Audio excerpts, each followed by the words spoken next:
Hey guys, and welcome to Petrol Ped, and welcome to the new BMW i4 M50, the first all-electric M car.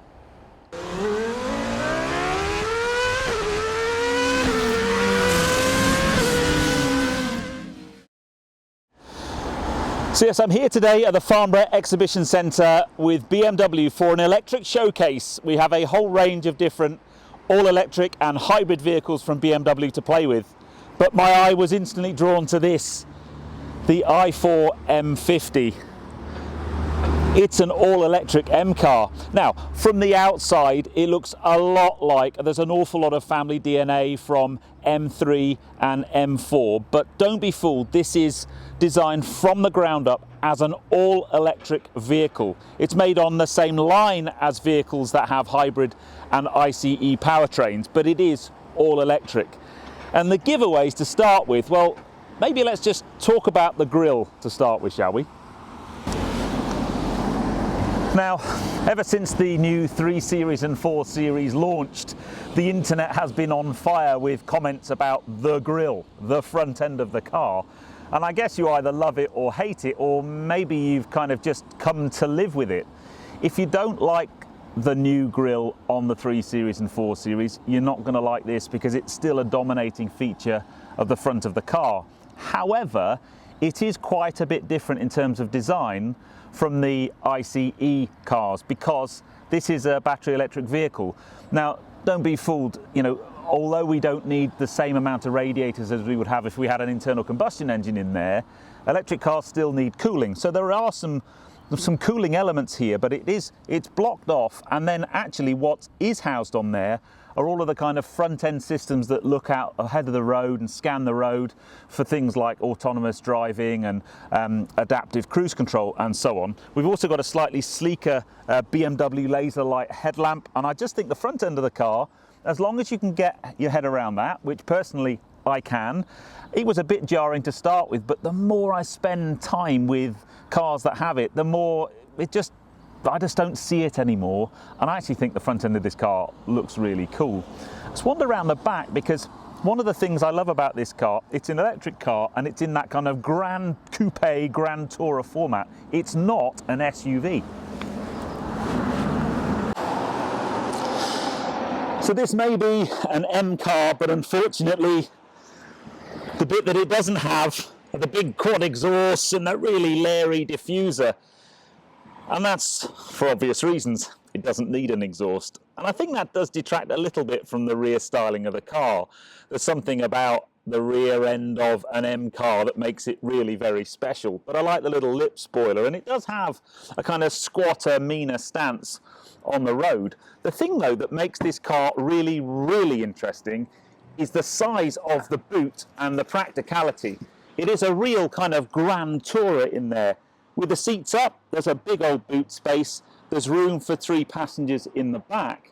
But if you drop those seats, it's almost like you've got a kind of 4 Series / 3 Series touring going on in there. It's massive. And that makes this car really, really practical. But for me, the real standout feature of this car is actually on the inside.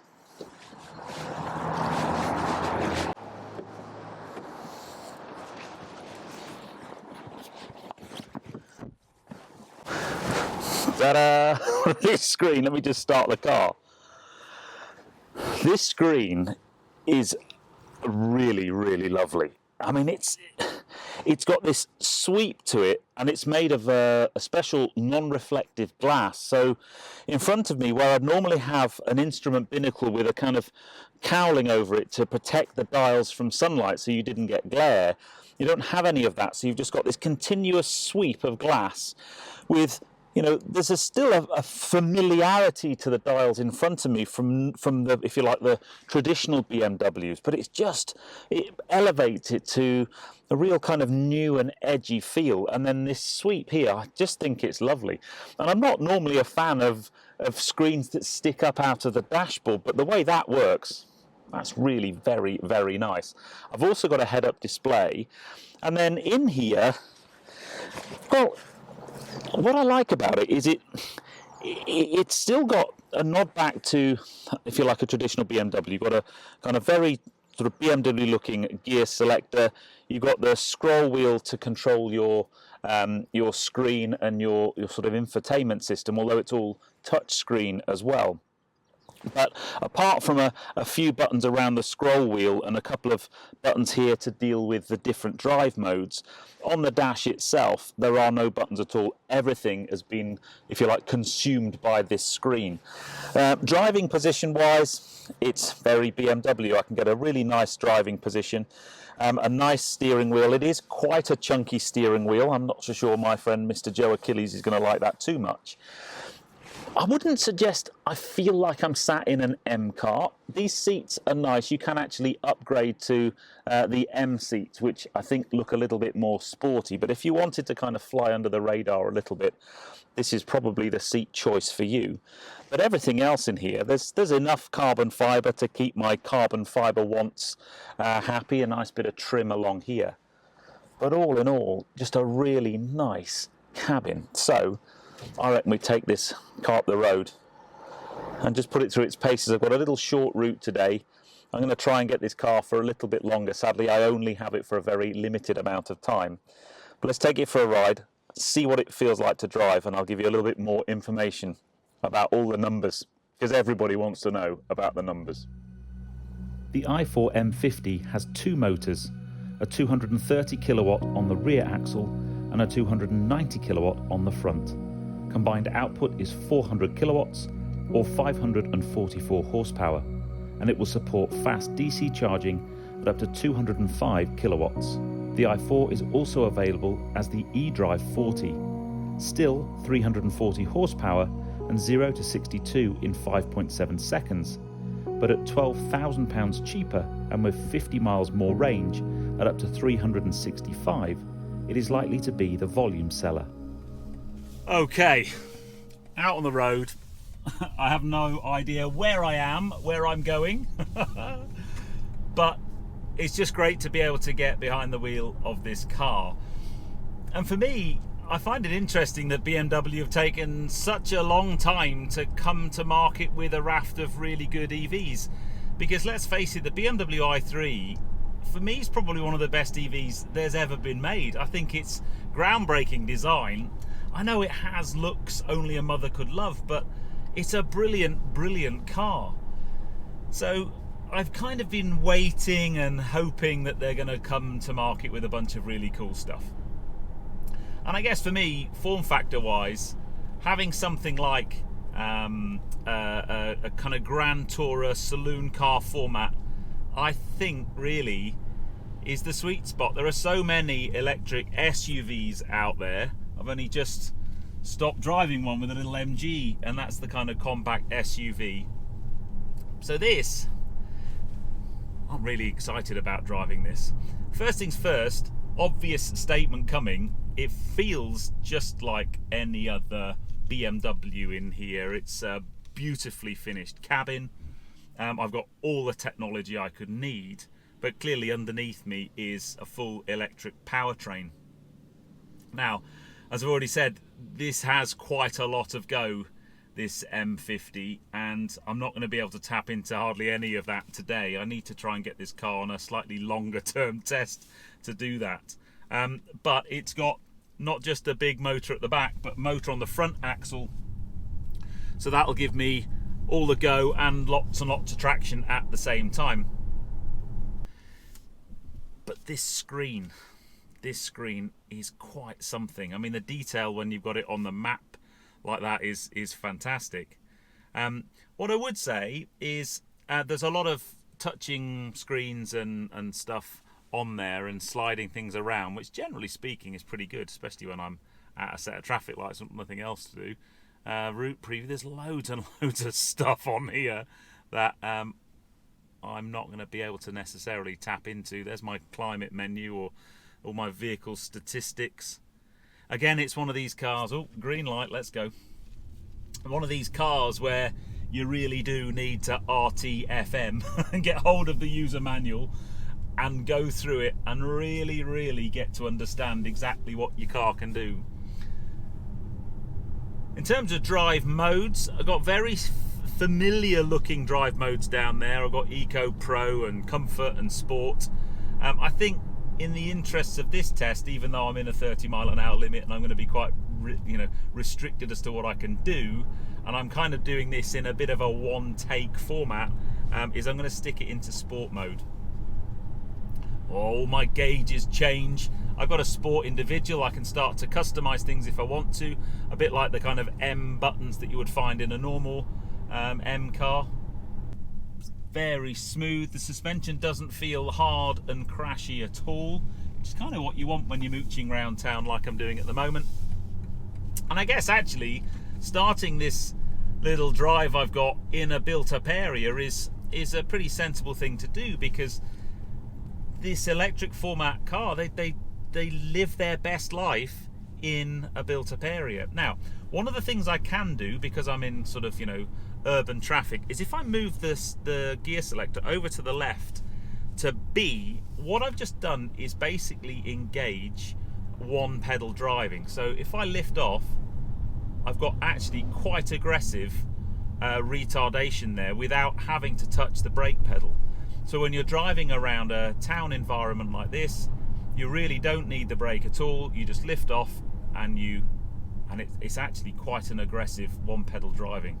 And in town, that's one of the features of an EV that I really like. The first time I drove a car with very strong regenerative braking, I was like, ooh, I'm not so sure I like that. I think it was a Tesla actually. I came up to this junction, lifted off the throttle and nearly went through the windscreen. But once you get used to it, once you kind of get a feel for it, actually it becomes a really second nature way of driving. I haven't touched the brake at all. I'm just lifting off gently. Go down this way, I think. Oh, hello. Oh yes. Jesus.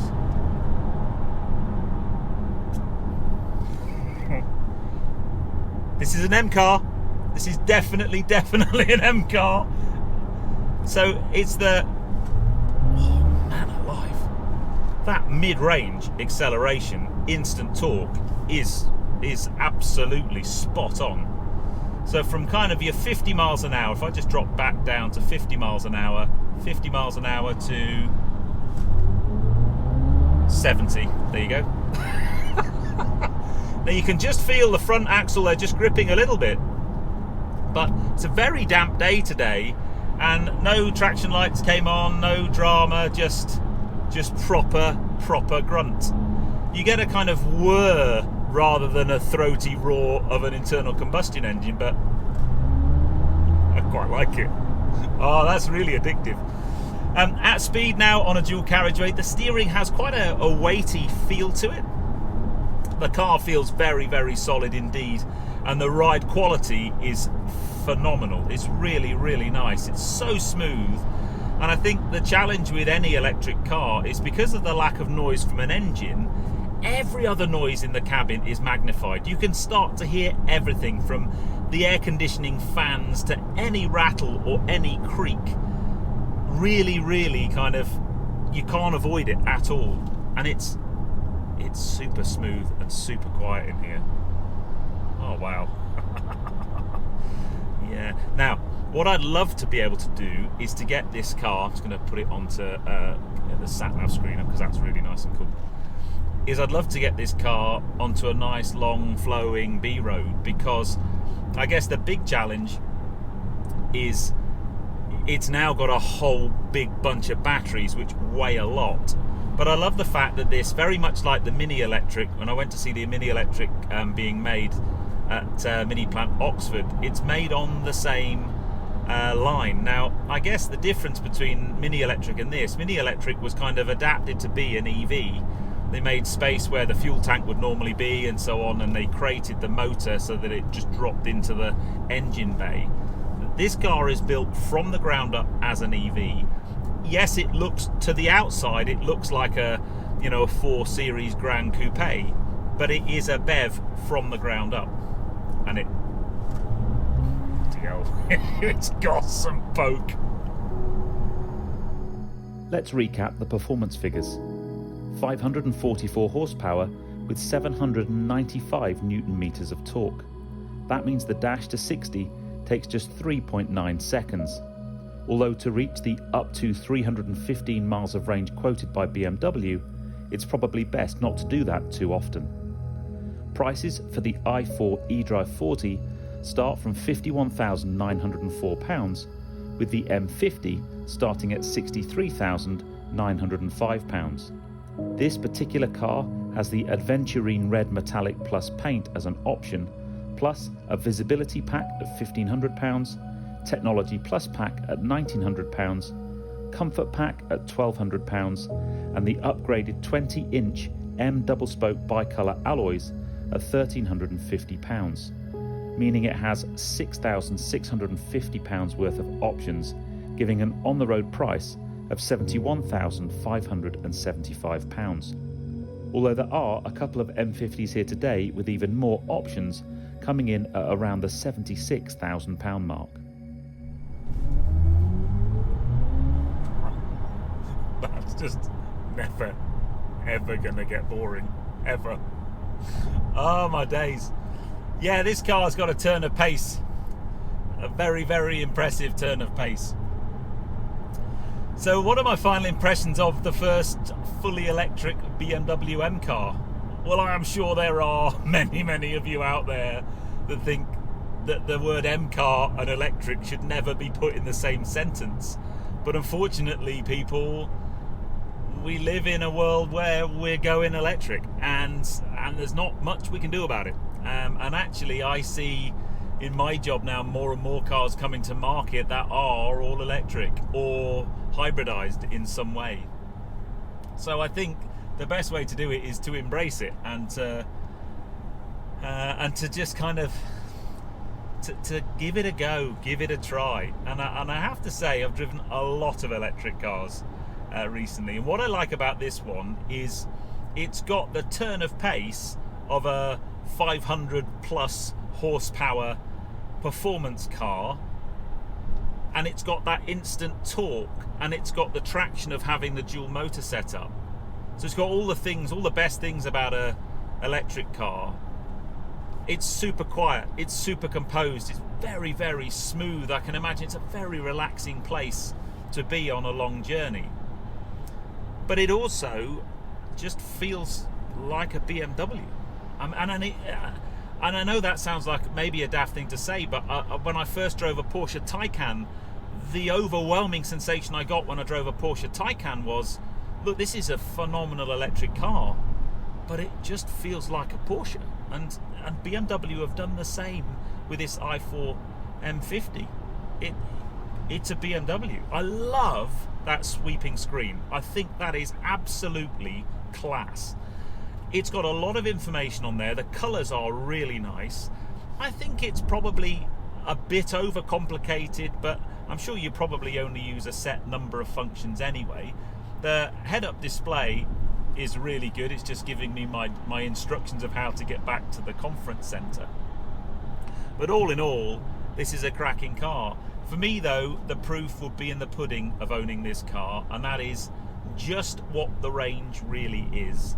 Is it 300 plus miles like BMW say, or is it more realistically kind of mid 200s, or worst case scenario, low 200s? On today's short run, I can't tell you that, and I will be having a chat with BMW to try and get hold of one of these for a bit longer to do a long range test in it.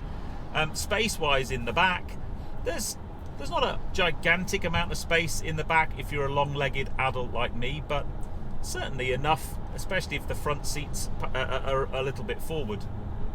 But the amount of luggage space in the back, with the seats up, the boot's huge. You drop the seats and it's a really, really usable space in there, and that makes this car for me interesting. It's got the practicality that you want without necessarily having that big SUV format that you find in so many EVs nowadays. But anyway, I'm nearly back. Oh, I do love that one pedal driving. Is really, really nice. But yes, anyway, big thanks to BMW for inviting me to their electric showcase today. I'm heading on back now to go and jump in something else that's probably going to be just as fast. But because this, when you come out of a roundabout and you just be doing that all the time. Oh my days. Anyway, guys, I hope you let me know, what do you think of this new latest all-electric M car?